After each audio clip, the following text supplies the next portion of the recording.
जबलपुर के प्रतिष्ठित परिवार में जन्मे विश्वनाथ दुबे ने अपना व्यक्तित्व स्वयं बनाया है। मैकेनिकल इंजीनियरिंग की शिक्षा लेकर अमेरिका में एमबीए की शिक्षा प्राप्त की। भारत में एमबीए को जब कोई जानता नहीं था, उस समय उन्होंने ये शिक्षा प्राप्त की। सामाजिक प्रतिबद्धता को ध्यान में रखकर उन्होंने गरीबों को कुपोषण से मुक्ति दिलाने के लिए सस्ते भोजन का विकल्प चुना। उन्होंने ऐसा कार्य शुरू किया जो उनके परिवार और समाज को स्वीकार नहीं था, किंतु गरीबों को कम मूल्य में वो सारे प्रोटीन मिले जो एक स्वस्थ व्यक्ति की जरूरत है। वे अपने इस लक्ष्य को पूरा करने के लिए स्वयं स्कूटर पर सवार होकर निकल पड़े, बिना किसी लाभ हानि के अपने काम में जुट गए। परिणाम स्वरूप उन्होंने जबलपुर और मध्य प्रदेश ही नहीं वरन सारे देश में पोल्ट्री फार्म की ऐसी श्रृंखला बनाकर भारत को दुनिया की सबसे बड़ी और सबसे अच्छी पोल्ट्री बनाकर दुनिया भर में नाम दिलाया और विश्वनाथ दुबे और जबलपुर की पहचान को स्थापित किया।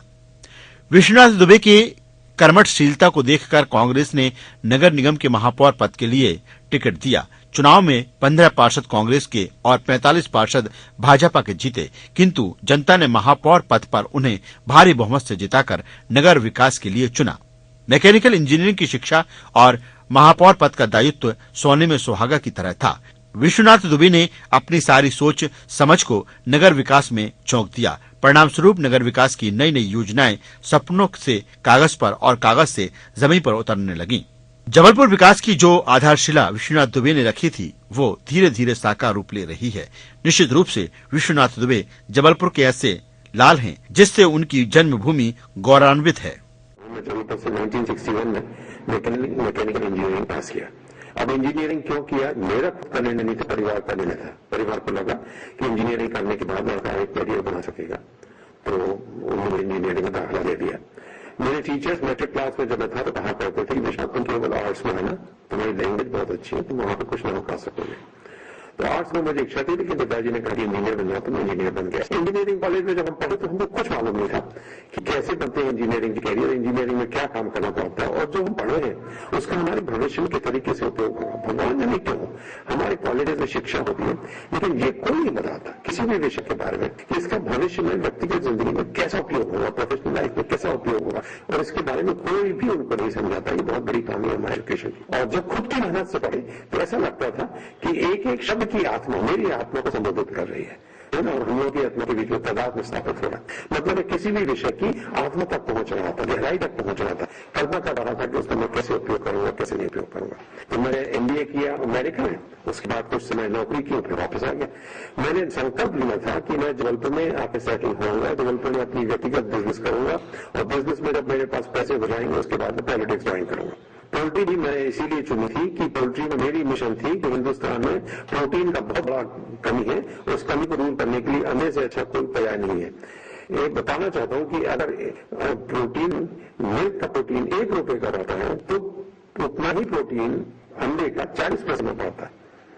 तो हम सस्ता प्रोटीन हिंदुस्तान को देने के लिए पोल्ट्री में आए और हमने जबलपुर में पोल्ट्री उद्योग स्थापित किया, ठीक ब्राह्मण के घर के होके। और मेरे पिताजी उस जमाने में फाइनेंस मिनिस्टर हुआ करते थे, तो फाइनेंस मिनिस्टर के लड़के ने छोटा सा पोल्ट्री फार्म खोला, हैचरी खोली और स्कूटर में जबलपुर में घूमा। मेरे ख्याल से हिंदुस्तान की किसी भी फाइनेंस मिनिस्टर का लड़का स्कूटर पे है ना, मुर्गी ढोते हुए, चूहे ढोते हुए नहीं खोया होगा, लेकिन उन्होंने किया। पोल्ट्री की उस वक्त कोई इज्जत नहीं थी, लेकिन मेहनत की, अपने धंधे को बढ़ाया। 1972 में मैंने शुरू किया, तब से अभी तक मैं केवल उसी में लगा। मेरी जिंदगी जैसे अर्जुन की आंख, अर्जुन ने जो आंख में है, मैंने अपनी पोल्ट्री, अपनी हैचरी को, अपने जीवन का सबक सम्मान उसी पे ध्यान केंद्रित किया, उसी को बढ़ाता गया, उसी में महारत हासिल की। आज जबलपुर में मेरा नाम है, दुनिया की सबसे प्रोडक्टिव पोल्ट्री मानी जाती है, सबसे एफिशिएंट पोल्ट्री मानी जाती है, उसमें मेरा बहुत बड़ा योगदान है। हिंदुस्तान की पोल्ट्री की मार्केटिंग बहुत अच्छी है, उसमें मेरा बहुत बड़ा योगदान है। मेयर का चुनाव आता है ना, और पॉलिटिक्स में मेरी रुचि थी, इसलिए थोड़ा बहुत लोगों से मिलना जुलना था, लेकिन पॉलिटिक्स में सक्रिय नहीं था मैं, है ना। मैं नेताओं के आगे पीछे ज्यादा नहीं घूमता था, मैं पॉलिटिक्स क्या होती है जानता भी नहीं था। तब जबलपुर में मेरी छवि अच्छी थी, जबलपुर का समाज मुझे स्वीकार करता था। मैं सामाजिक कार्यक्रमों में जाता रहता था, लोगों से मिलता जुलता रहता था, भाषण भी देता था, तो लोग मुझे पसंद करते थे और ये ख्याति थी मेरी, इसलिए कांग्रेस पार्टी ने मुझे टिकट दिया। मेरे मांगे पर नहीं दी, अपने आ दिया। और मैंने कहा कि मैं बूढ़ा हो गया और नहीं आना चाहता मैं पॉलिटिक्स में। मैं बूढ़े हो नहीं तो चुनाव लड़ा। दिग्विजय सिंह जी मुख्यमंत्री थे, उनकी बात में नहीं टल पाया, मैं चुनाव लड़ा और भाई भगवान की बड़ी कृपा है, जयपुर की जनता की बड़ी कृपा है कि उन्होंने मुझे जिताया। माय गॉड, 60 पार्षद हुए थे, उसमें से 15 पार्षद कांग्रेस के थे और 45 पार्षद भाजपा के थे। मतलब भाजपा की वे थी, लेकिन उनने मुझे फिर भी 25,000 वोटों से जिताया कांग्रेस को। मतलब उनने एक वोट दिया भाजपा को, एक वोट दिया विश्वनाथ दुबे को। ये मेरे जीवन का बड़ा गौरवशाली क्षण है, मुझे बहुत गर्व है और मुझे जबलपुर की जनता के प्रति बहुत ज्यादा मतलब क्या कहूँ, एहसानमंद हूँ। अब जब मैं माइनॉरिटी में आया, 15 पार्षद लेके मैंने एमआईसी बनाई, तो मेरे को कितना कष्ट हुआ होगा ये कोई नहीं समझता। एक एक पल पे ये थ्रेट थी कि मेरे ऊपर अविश्वास का प्रस्ताव आ सकता था। आज जी थे वो भाजपा से दबते थे, मेरे से नहीं दबते थे, क्योंकि भाजपा के पास 45 पार्षद थे, मेरे पास केवल 15 पार्षद थे। 15 पार्षदों में 5 मेरे नहीं थे, 10 मेरे खिलाफ थे। मैं बहुत कमजोर था, तो मैंने इतनी मेहनत की जितनी हिंदुस्तान में आज तक किसी मेयर ने अपने काम नहीं किए। मैं बहुत अच्छा इंजीनियर हूं, बहुत अच्छा मैनेजमेंट का आदमी हूं, तो मैंने जब मेहनत की खूब ज्यादा, और ईमानदार, बेईमानी होने का सवाल ही नहीं होता, बेईमानी कहीं होती तो मैं राजनीति में क्यों आता। ईमानदार था पूरी तरह से और खूब मेहनत की थी। इंजीनियरिंग क्षेत्र में जितने अच्छे नगर निगम के इंजीनियर हैं, कम से कम उतना अच्छा इंजीनियर मैं भी था। हर एक चीज की गहराई तक गया, नगर निगम की हर काम की गहराई तक गया है, और वहां पे फिर मैंने वहां से अपना काम शुरू किया। मुझे बड़ा भारी कॉम्प्लीमेंट मिला अनिरुद्ध मुखर्जी के द्वारा।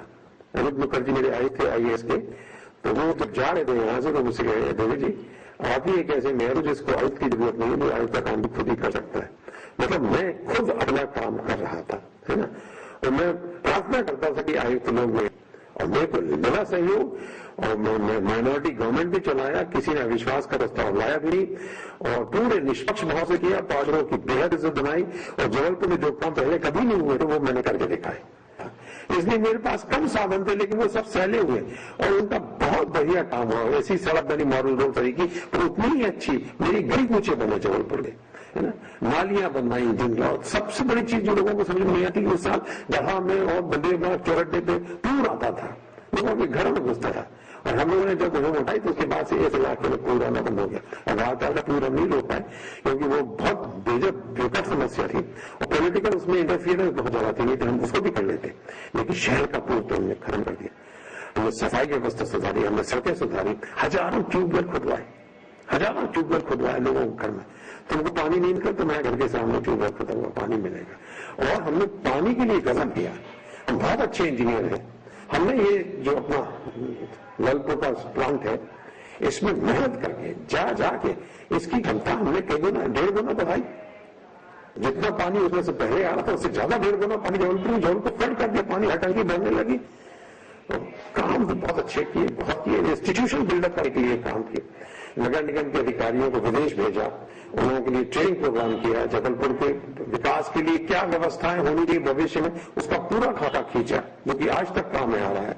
एडीबी से लोन लाए, कंप्यूटर इंट्रोड्यूस किया, डबल एंट्री बुक कीपिंग, इसके पहले जबलपुर में सिंगल एंट्री बुक कीपिंग थी, डबल एंट्री बुक कीपिंग शुरू कराई, जिसकी वजह से आज अपने को इतने फाइनेंसेस अवेलेबल है, क्योंकि सिंगल एंट्री वाले पुरातन काल के अकाउंटिंग सिस्टम को कोई आज की तारीख में लोन नहीं देता या मदद नहीं देता। कंप्यूटराइज किया, सब कुछ किया, घरों के सर्वे की प्रोसेस शुरू करवाई, जिसमें कि ईमानदारी से प्रॉपर्टी टैक्स वसूल हो।